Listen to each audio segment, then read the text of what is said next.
Dugang update mga kasama kay quote and quote, walay magutom nga Jasenyo. Kini ang gisiguro ni Jose Abad Santos kun Jas Mayor Jason John Joyce. Human nga naapektuhan ang ilang munisipalidad sa Davao Occidental sa kusog nga linog.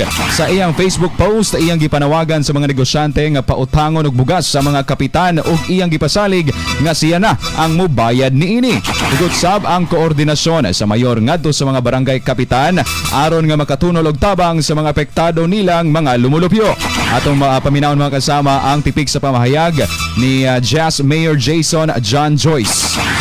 Pero karong adlaw nag-communicate ko sa atong mga punong barangays, nag-instruction ko nga wala dapat magutom sa mga lumulupyo sa Jas, no, ang mga Jasenyos, walang magugutom na Jasenyos. So gi-instruction na nato atong mga kapitan nga mangutang sa ilahang barangay aron makadistribute og bugas sa atong mga katawhan.